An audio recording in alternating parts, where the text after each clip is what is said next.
let's go. Alright. Hi guys, and welcome to Peripheral Nerves. Let's go ahead and jump right in.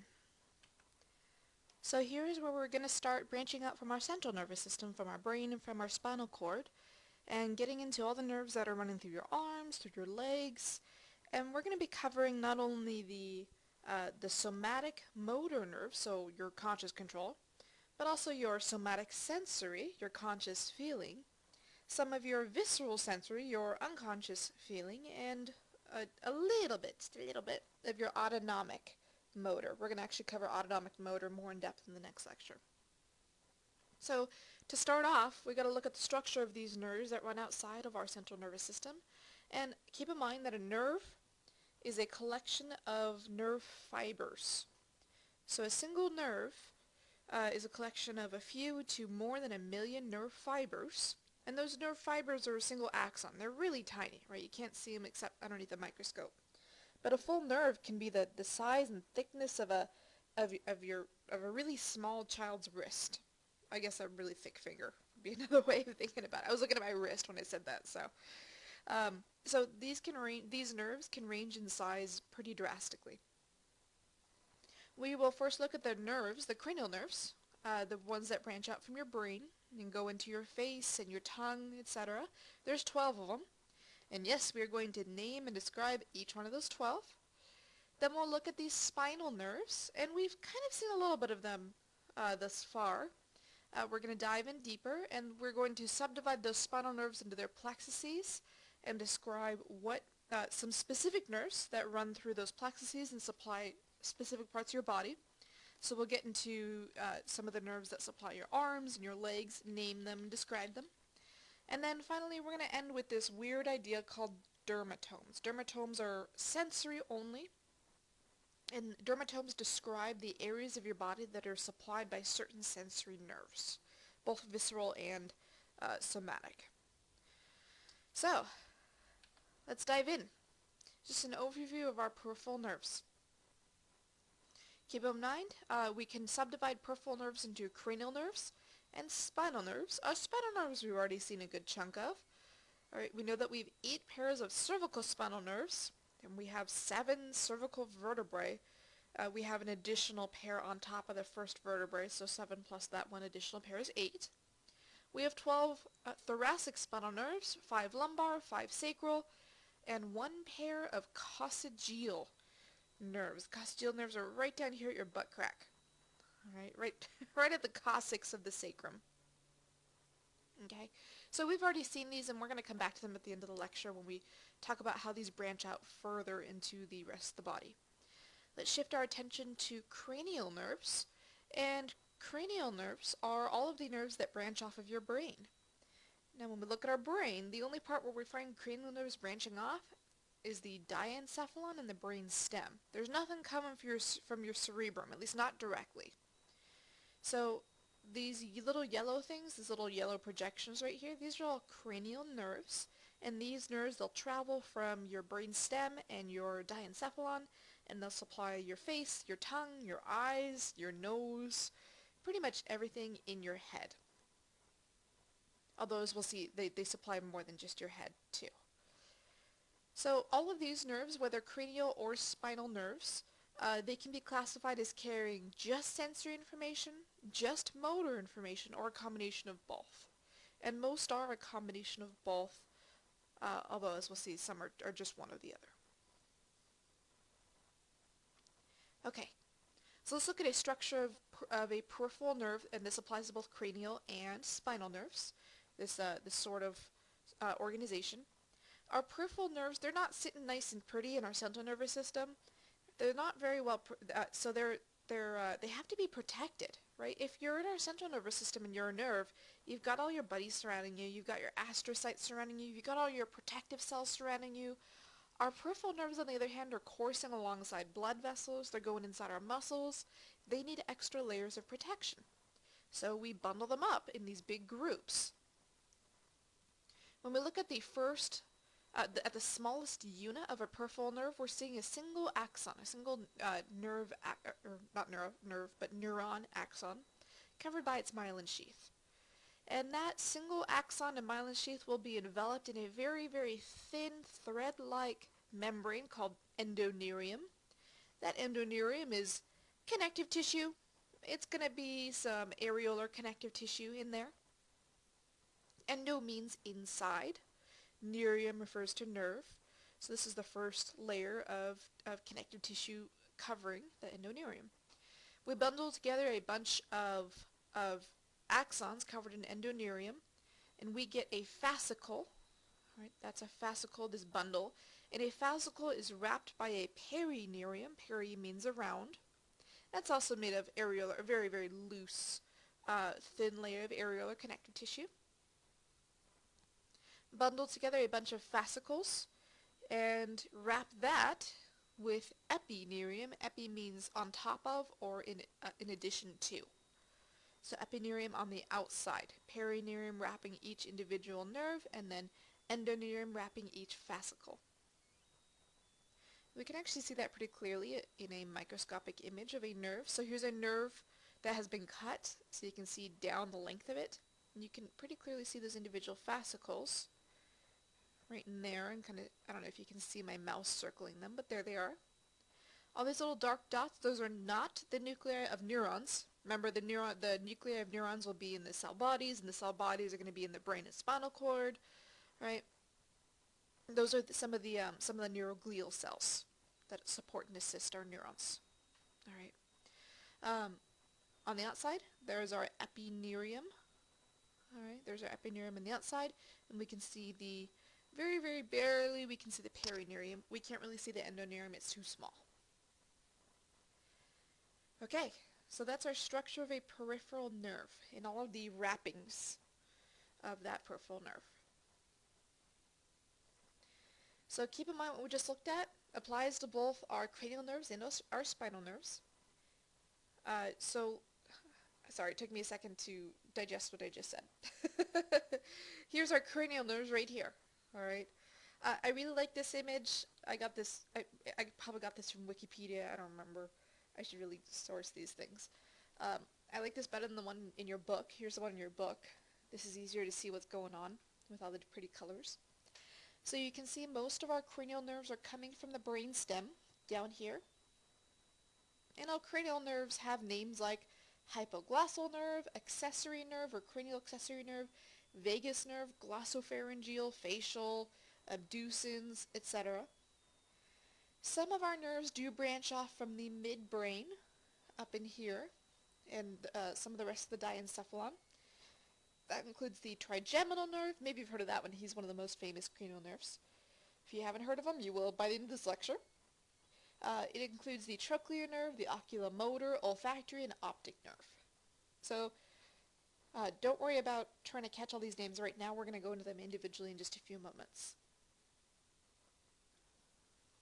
So here's an alternate view of these nerves, and notice they not only go by their name, olfactory nerve, optic nerve, oculomotor nerve, they also go by numbers as well, Roman numerals. If you don't know how to read Roman numerals, now is the time to learn. Alright, so our cranial nerves are numbered 1 through 12. 1, 2, 3, 4, 5, 6, 7, 8, 9, 10, 11, 12. And there's no real rhyme or reason as to why they're numbered the way they are, unfortunately. But one of the things that can help us remember what numbers go with which nerves is a couple mnemonics, and I have just the clean ones up here. You can find some really, really awful R-rated ones online, and I'll tell you one, but I can't remember off the top of my head, ironically. So, you can do this one. O, to touch and feel a very green vegetable? Ah, heaven.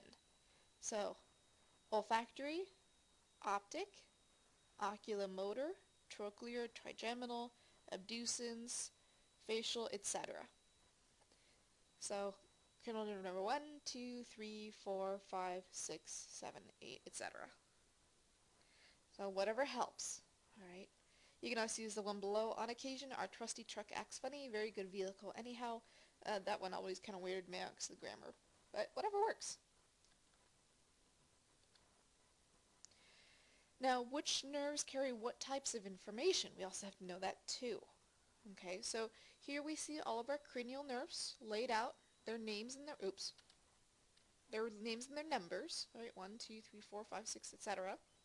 We see our little mnemonic, the trusty truck one. And then over here we see what types of information they carry, sensory, motor, or both. So we're going to go through each one of these and describe what types of information they carry, whether that sensory information is somatic or visceral, whether it's related to special senses or general senses, whether it's sight, hearing, etc. But this may help to jog your memory, maybe during an exam or a quiz, as to what types of information these nerves carry. So olfactory carries sensory only. The name should probably give you an idea as to what kind of sensory information it carries. Olfactory, smell, right? So some for sensory. Optic is all about sight. That's sensory only. Say, oculomotor, oh, it's right in the name, motor, alright? Mary, trochlear's motor, money, and you keep going on down. Okay, so the mnemonic over here, some say marry money, but my brother says big brains matter more. I like to replace that brains with either butt or boobs, depending on what you prefer. Makes it easier to remember. Okay, so let's dive into cranial nerve number 1, our olfactory nerve. Alright, so your olfactory nerve has to do with smell, and it's sensory only. Right, there's not much you can do to move the stuff inside your nose. In fact, there's nothing you can do to consciously move the stuff inside your nose, right? Uh, Here we see a cross-section of our nasal cavity down here. Here's our brain, specifically the frontal lobe. Here's the pituitary gland, right there sitting in that sella turcica of the uh, um, sphenoid bone. Oh my god, can't believe I forgot that for a second. Here's our nasal cavity in here. Here's a tooth and a lip right there. We only see the upper part of the jaw right there. And here's our olfactory nerve. Our olfactory, hold on one sec. Bless me. Oh, that was an intense sneeze. Okay, speaking of olfactory nerve, um, here's our olfactory nerve right here branching off from the brain. Alright, and our olfactory nerve kind of has a weird structure. He's not like some of the rest of the cranial nerves. He ends in a bulb, and from that bulb hang down axons of neurons. And those little axons, they're hanging down through that cribriform plate of the ethmoid bone. If you remember, there's little holes in there. And it's your olfactory bulb sits right on top of that cribriform plate and dangles its axons down into the nasal cavity. So these are bare axons hanging in there. I've always wondered if you pick your nose too hard, if you'll touch those axons. Although I've never tried. Maybe I should for science, right? So your olfactory nerve is all about sensory information for smell. Where your olfactory nerve starts is in the mucous membrane of the nasal cavity. Remember, all membranes exposed to the outside are mucous membranes. And this is sensory, so the information starts in the periphery and ends up in the brain. So we start in the periphery in the mucous membrane. We end in the primary olfactory cortex in the brain. Some of the cool things about this olfactory nerve, these neurons that are dangling their axons, they will synapse with buddies up here in the olfactory bulb before projecting backwards to the primary olfactory cortex. If you damage this nerve by breaking your nose or something like that, you lose your sense of smell. And smell is one of the biggest contributors to taste, so your sense of taste will also be severely altered as well. Alright, let's look at our optic nerves. Our optic nerves are sensory only. They are all about sight. And our optic nerves, there's a lot going on with them. We're only going to cover the very basics. Your optic nerves, they are sensory, so they start in the periphery, which in this case is just your eyeballs. Alright, so they start in the back of the eyeballs, where your retina is. So the retina is in the back of the eyeball, on the inside, not on the outside. And then your optic nerve will course backwards to the thalamus and then to the primary visual cortex and the occipital lobe. Remember, all senses but smell have to go through the thalamus. So here we are on either side, right in the thalamus. So your optic nerve is sensory information for sight only. It starts in the retina, the back of the eye, ends in your primary visual cortex. However, if you recall, we do have some other areas of the brain, like those superior colliculi and inferior colliculi. Remember those, right? Of the corpora quadrigemini. They're involved with hearing and sight reflexes. So after our optic nerve synapses in the thalamus, we will send some fibers to those corpora quadrigemini as well. It's just not shown in this image.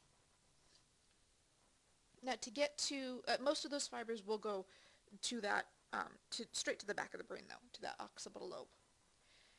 How they get there, though, is a little bit complicated. So your optic nerve, of course, starts in the back of your eyeball, and you have one for each eyeball. And then they cross right in the middle here. Remember, we are contralateral, so we have to cross, right? Where we cross is called the optic chiasma. Chiasma means cross, or crossing. So we have to go through the optic chiasma, and from the optic chiasma, we follow a special course called the optic tract. The optic tract, after that chiasma, we synapse in the thalamus with another neuron. So we synapse in the thalamus, and then we go to the primary visual cortex, back here. Notice, by the way, how that one optic nerve, as it goes backwards, half of the axons will go to one side. It won't be contralateral. Half of the axons will be contralateral. As we shall see, this is what helps to give us three-dimensional vision rather than two-dimensional vision. That's later when we study the eye more in depth. Alright, so if you damage this, you lose your sight. This is the only cranial nerve affected by multiple sclerosis for reasons that I don't know. So one of the symptoms that can occur as a result of multiple sclerosis is loss of sight. And when you lose your sight due to cranial nerve damage, your eyes are working fine. And in fact, your eye movements may be working totally fine, because movement is motor that's controlled by a different cranial nerve. So your eyes, you may follow things totally okay, your pupils may dilate perfectly fine. It's just the sight itself doesn't make it back to your brain. The sight information itself. Alright, so here's one of those nerves that does control movement of the eyes, the oculomotor nerve. Oculomotor nerve. So, I mean, it's right in the name, right? Oculomotor, movement of the eye. One thing to really note, though, with the oculomotor nerve, it's not the only nerve that controls movement of the eye. There's actually a couple other nerves that help control eye movement, and there's no rhyme or reason as to their organization. It sucks. With our oculomotor nerve, it'll control only our what's called our extrinsic eye muscles. Extrinsic eye muscles means the muscles that are attached to the outside of the eyeball. So here we see some of those extrinsic eyeballs attached to the outside. They are skeletal muscles, so these are mostly conscious control. All right, and you have a lot of extrinsic eye muscles, and they're very small to allow very fine control of where your eyes are pointing. You have one muscle on top of your eyeball, and we can see that one. I'm trying to trace it with my mouse right back there. You have another paired one on the bottom. You have one going on the medial side, and this one's cut, the one that I'm tracing on the medial side. And then you have another paired one on the lateral side of your eyeball, and I'm trying to trace it with my mouse back there, right, on the lateral side. You also have two that kind of go at an angle. So here's one of those going at an angle on top, and then you have another one going at an angle on the bottom. Alright, so two on either side, one on medial side, one on lateral side, one on top, one on bottom, and then two at an angle. Your oculomotor nerve controls 4 of those. There's 6 total. Your oculomotor nerve controls 4 of those. Alright. Now, your oculomotor nerve, we said it connects to those extrinsic eye muscles, those skeletal muscles, and most of the time you have conscious control of those. Alright, so most of the time it's somatic motor, but sometimes, you don't have conscious control of where your eyes are pointing. I think we've used this example a million times, but when I throw a marker in the back of the room and you jerk your head towards that, and you turn your eyes that way, right? That is unconscious control, okay? That is unconscious control, but that still has to be done by these extrinsic eye muscles.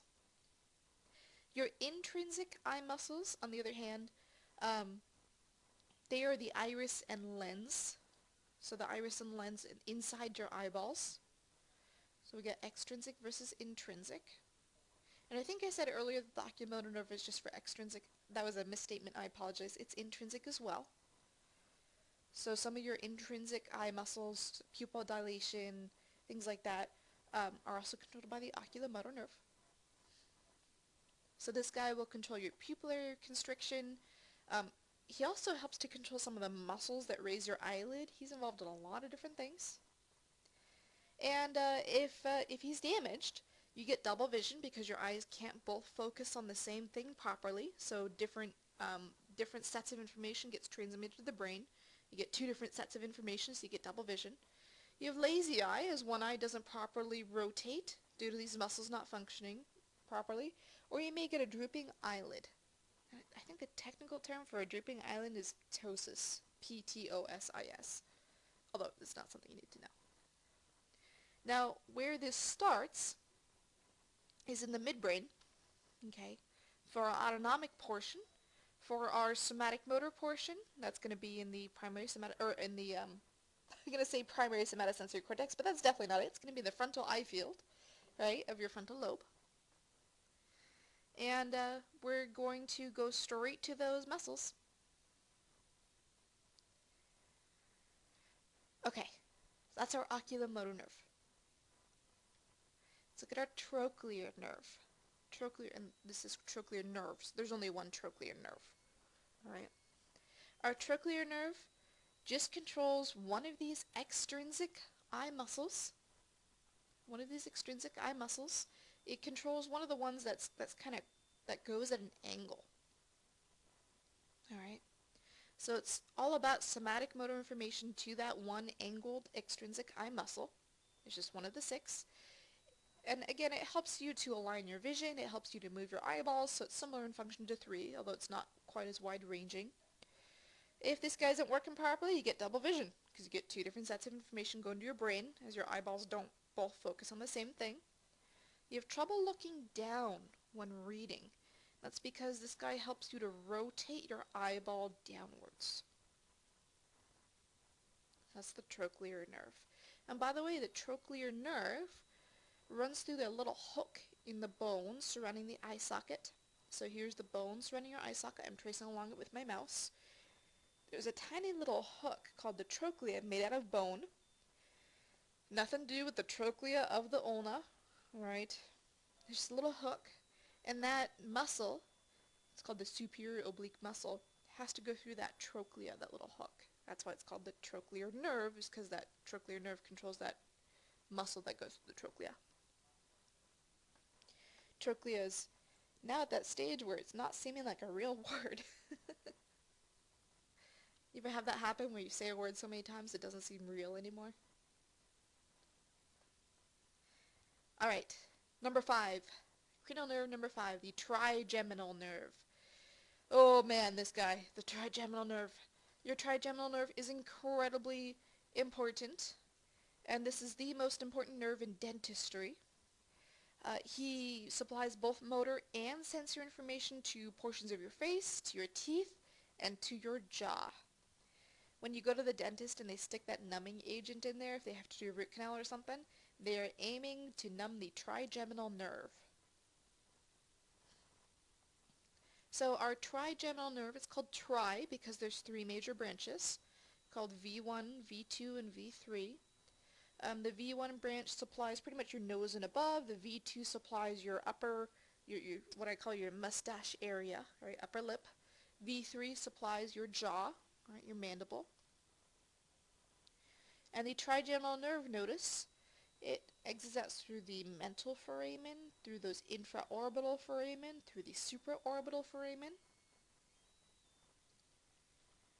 Let's see what types of sensory information he carries.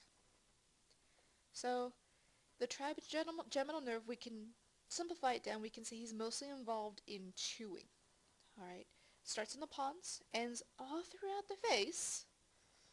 Okay, and because he goes all throughout the face, it's actually the largest cranial nerve. In fact, if I go all the way back here, we can see that trigeminal nerve, big ol' honkin' nerve right there. Alright, you can even see those 3 branches starting to split off. Let's go back. Okay, so this trigeminal nerve, if you damage it or if you numb it, you lose sensation in your face and your jaw, and in the case of numbing and dentistry, that's something that's desirable. It also causes weakness in chewing, and it causes loss of sensory information from your tongue. So that's why after you get a numbing shot or whatever at the dentist, they say don't eat for a while because you can accidentally chew on your tongue and damage your tongue. So lots and lots of sensory information coming from our mouth. And if you irritate this trigeminal nerve, it can result in something called trigeminal neuralgia. And this is more of a little factoid than anything, not really something you need to know. But trigeminal neuralgia is often cited as the most painful thing that anyone can suffer. Cluster headaches is a type of trigeminal neuralgia. If you guys have ever heard of cluster headaches, they're sometimes called suicide headaches because they're so painful. Alright, so that's the trigeminal nerve, number 5.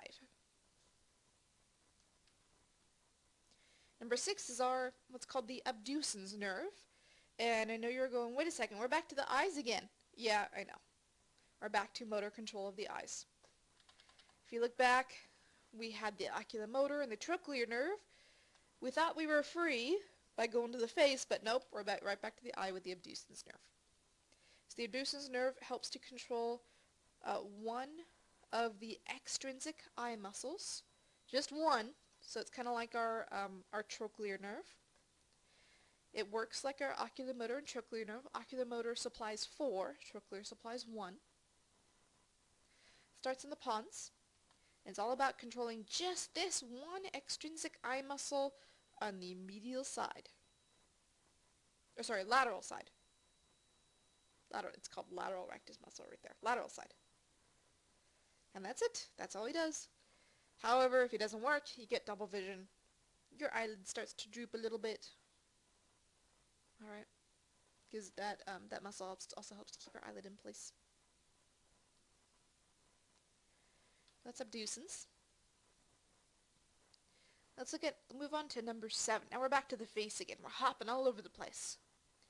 Number 7 is the facial nerve.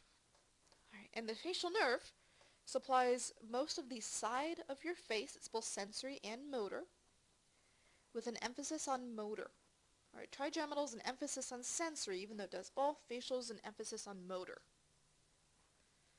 So the facial nerve actually has 5 branches. The cervical, mandibular, buccal, zygomatic, and temporal. That is not something you need to know. I just wanted to explain this image down here. What does the facial nerve do? Well, it supplies most of our somatic and autonomic motor information to the face. So we said, again, trigeminal is both, but it's mostly focused on sensory. Facial is both, but it's mostly focused on motor. The small bit of sensory that it does supply is from the anterior, the very tip of your tongue. Right, the very, very tip of your tongue is the facial nerve as well. Starts in the pons, and it decussates, it crosses over to the other side of the face. And for some reason, the facial nerve can be the site of attack of a viral infection, the HSV virus, although that's kind of like saying ATM machine, HSV virus. Alright, V stands for virus. When I say HSV, that's actually the herpes simplex virus. And what that does is it gets in the facial nerve, and it doesn't completely destroy the facial nerve, it just impedes it. Right, temporarily stops it from functioning. And because of that, you lose somatic and autonomic motor control of the side of the face that's impacted. So you have no blink reflex. Somebody pokes you in the eyeball, you don't blink. The corner of your mouth drops as you can't control those muscles on the side of your face. Dry eyes. So your eyeball lubrication, the production of tears, is controlled by your autonomic nervous system. And that goes along with loss of tearing, production of tears. You can't wrinkle your forehead.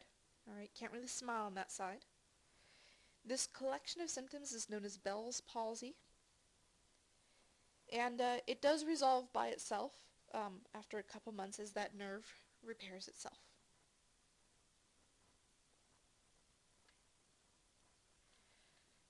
Alright, cranial nerve number 8, the vestibulocochlear nerve. That's a heck of a mouthful, huh? Vestibulocochlear nerve. If you break it down, though, cochlear should make you think of ears, right?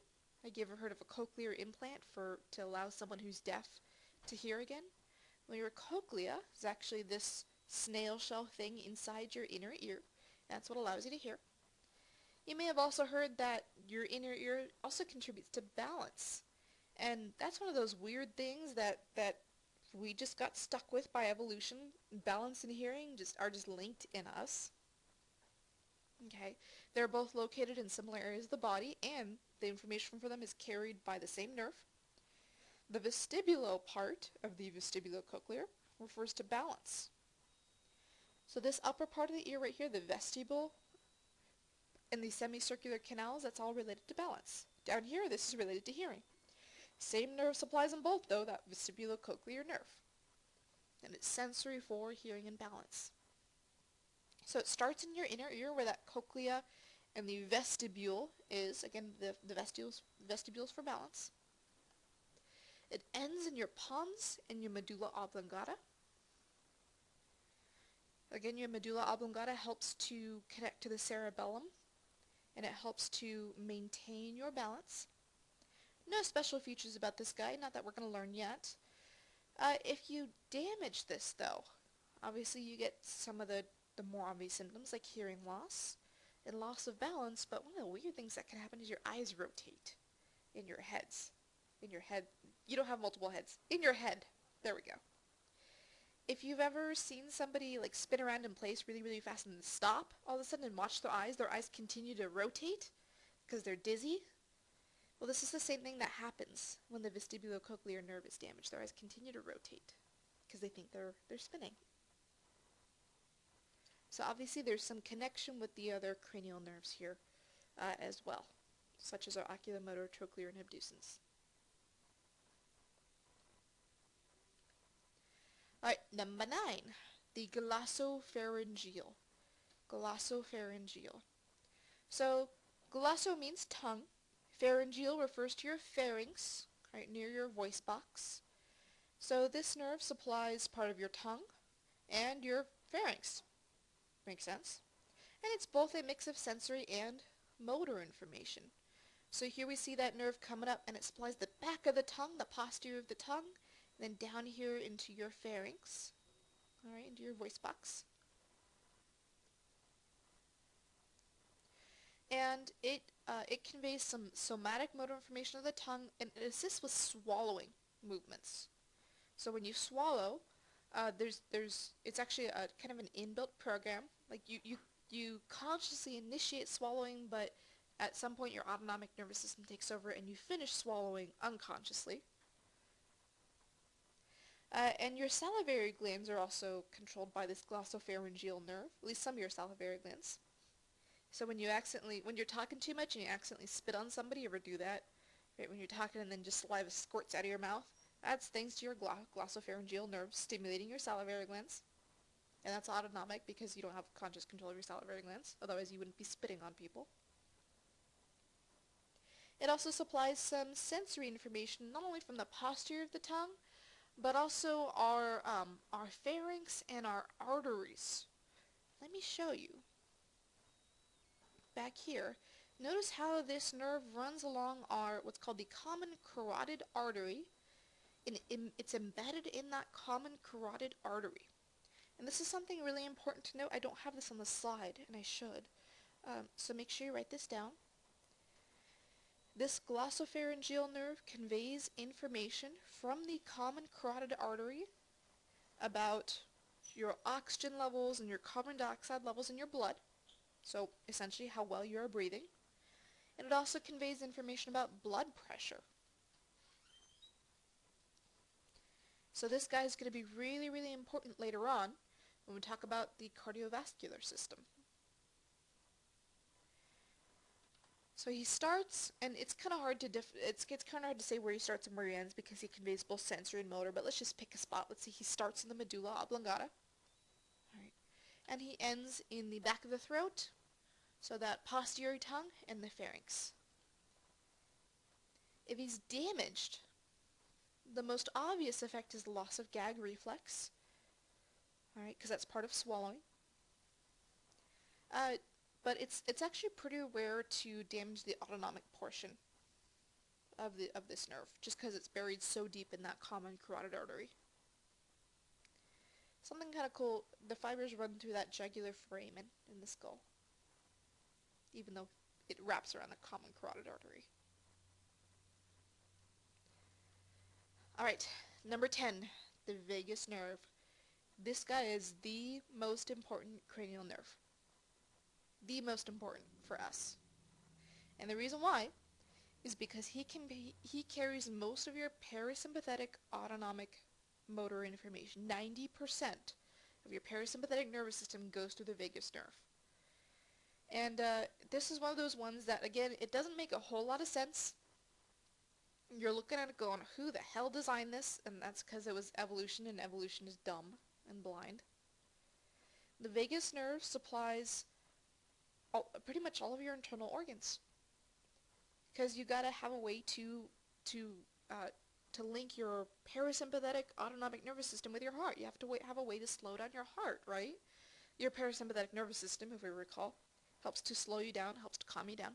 So you have to be able to slow down your heart, you have to be able to slow down your breathing rate, you have to be able to increase digestion when you're resting and your heart rate's slow, you're digesting things, right? You gotta supply your intestines, your liver, your kidneys, all this stuff. So your vagus nerve, it spends some of its time in your head, but most of its time in your abdomen. All right. So, in fact, the name of this, the vagus nerve, it comes from a vagabond. Vagus, vagabond. Vagabond means wanderer. So the vagus nerve is a wanderer. Now, not only does it carry motor information, parasympathetic motor information, it also carries some visceral sensory information back to the brain as well. So, again, it carries most of our parasympathetic nervous system. All right? It helps to slow down your heart, your lungs, your intestines, your liver, your stomach. It helps you with digestion in your stomach. And in fact, if you overproduce stomach acid, one of the very extreme measures that you can take is you can actually cut your vagus nerve to the stomach to prevent that overproduction of stomach acid. It also carries a good chunk of our visceral sensory nerves from these areas as well. It starts in the medulla oblongata. Remember, the medulla oblongata is the source of our autonomic nervous system control. And it extends all throughout your thoracic and abdominal cavities we saw in the previous I don't know why I said head, slide. We saw in the previous slide, I was reading this word right here, head. It's the only cranial nerve that goes extensively from the head throughout the rest of the body. And it runs through the jugular foramen. Alright. If you damage this nerve, depends on which branch you damage or which branch you cut. But if you cut one of the major branches, you're pretty dead. Alright. And in fact, it says right here, total destruction of both vagus nerves on either side of your body, remember, because it's mirrored on either side, is incompatible with life.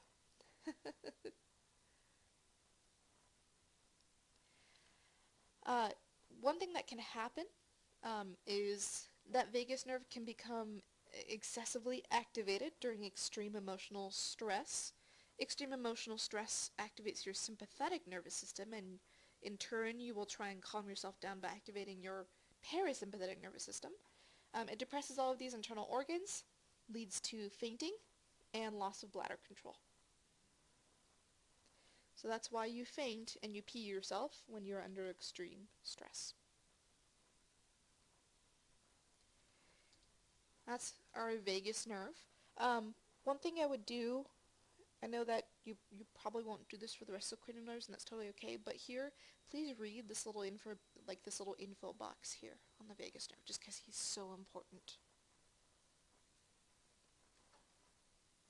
Alright, number 11, the accessory nerve. The accessory nerve is really annoying.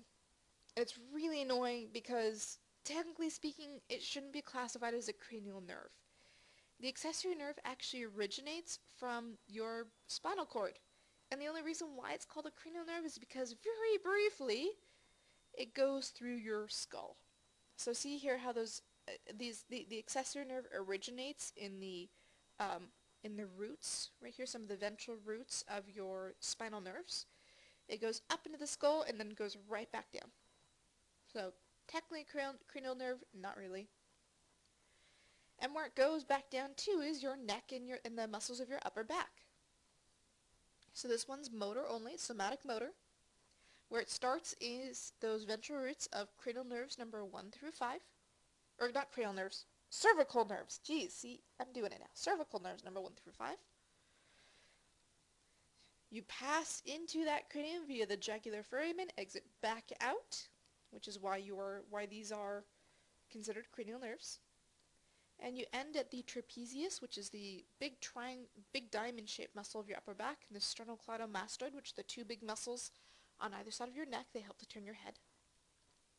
And if this is damaged, your shoulder starts to droop as your trapezius doesn't quite hold it in place, and you have weakness in turning your chin as your sternocleidomastoid isn't supplied properly. Hate the accessory nerve. Stupid. Anyways, number 12. The hypoglossal nerve. The hypoglossal is, hypo means underneath, glossal means tongue. By the way, if you recall, we had another one that was similarly named the glossopharyngeal. Glosso means tongue. Alright, notice we're going to the tongue. The hypoglossal nerve supplies underneath the tongue and some of the surface of the tongue, whereas the glossopharyngeal was just the very back, right here. So this one is mostly motor, and it helps to control the muscles of the tongue. And the hypoglossal nerve is, and the tongue together are some of the strongest muscles in your body. And this hypoglossal nerve, because it helps to control movement of your tongue, it helps to control swallowing, along with the glossopharyngeal. And it really contributes to speech as well. Because when you're talking, when you're making certain sounds, your tongue has to make certain motions. Where it starts is in the medulla oblongata, ends in muscles of the tongue. If it's damaged, you can't properly point your tongue outwards. Like, you can't point it out right in the middle. Like, go ahead and stick your tongue out. If your hypoglossal nerve is damaged, your tongue will stick out to one side. Right, it'll stick out the left side of your mouth or the right side of your mouth, depending on which side this nerve is damaged on. And yes, I did just stick out my tongue. I don't know why I did, because you guys can't see me, but I did. Alright, so this is kind of cool, nothing you need to know, but kind of cool. Alright, here's our cranium. We're looking from the top down. The top has been sawed off. Here's our sella turcica right there. Here's our cribriform plate of the ethmoid bone right there. You can see the holes in that cribriform plate. And look, number 1. That's our olfactory nerve. It's saying it's going through those holes right there. Here's our optic nerve. Alright, here's where our optic chiasma occurs right there. And the optic nerve runs through the part of the bone called the optic canal. We didn't learn that one though. And here you can see all of the holes that the other nerves run through. So at this point we say, oh, isn't that cool? Next slide. Alright, it's just for context. Alright. And then here's a cool little image I found online. It just helps to kind of summarize everything in one slide for us, in one picture. So this is to use for you if you would like it to study. Alright. Same thing here. I love this picture. It's so dumb. Notice how we have numbers here, and they correlate roughly with where these cranial nerves, where they travel to. So cranial nerve number 8, that's the vestibulocochlear nerve. It's all about ears, right? Hearing and balance. So it forms the ears of this face. Cranial nerve number 11, that's our accessory nerve, forms the shoulders because that accessory nerve supplies your shoulders and your back. Number 7 is the facial nerve, right? Supplies the sides of the face. Number 5 is the trigeminal nerve. That's all about sensory information to your teeth and your jaw. Number 1 is the nose. That's the olfactory. Isn't that cool? I like that. So if you can draw this, it'll help you remember which numbers do what. And then if you'd like to, this is actually an article from a nursing journal, I think. It describes some of the more clinical aspects of cranial nerve assessment. Alright, one last little tidbit here. Sorry. Most of our cranial nerves, everything, in fact, everything but our olfactory and our optic nerves, those nerves don't travel directly to wherever we're going to end up. So those nerves don't travel direct, in the case, let's say your facial nerve, alright? So your facial nerve, as we said before, is mostly motor to the muscles of your face. If you're traveling through the facial nerve, you don't travel directly from your brain stem or whatever to your facial muscles. You'll make a pit stop along the way. And that pit stop where you make is in what's called a cranial terminal ganglia. Let me show you as an example. Let's look at our facial nerve. Right here, here's that cranial terminal ganglia. Here's one. Here's another one right there. Here's another one right there. They're all named specific names depending on location, but all these are cranial terminal ganglia. So we come out from the brainstem or from the midbrain. We synapse in these cranial terminal ganglia before going to our muscles, before going to wherever we're going to end up. That's how most of our cranial nerves work. They don't go directly from brain to destination. They make a pit stop in these cranial terminal ganglia where they synapse with another neuron. Alright, that's and that holds for all of our cranial nerves except for olfactory and optic. In the case of those organs, there we go, I forgot the word for organs. In the case of those organs, you just go straight there. You don't make a pit stop in these terminal ganglia. In contrast, by the way, let me show you a picture. For our spinal nerves, remember we were talking about cranial nerves. In contrast, for our spinal nerves, we stop at that dorsal root ganglia, not the cranial terminal ganglia. Alright. Okay. And this right here, this just shows some of our cranial nerves where we make those pit stops. This is a cranial terminal ganglia, this otic ganglion. Here's another one, and here's another one. Right before we go to wherever we're going to end up, like our lacrimal gland, like our nasal mucosa, like our salivary glands, etc. Alright, so we're going to call this the end of part 1 for us, and I will separately record and upload part 2. Thanks for sticking with me, as always.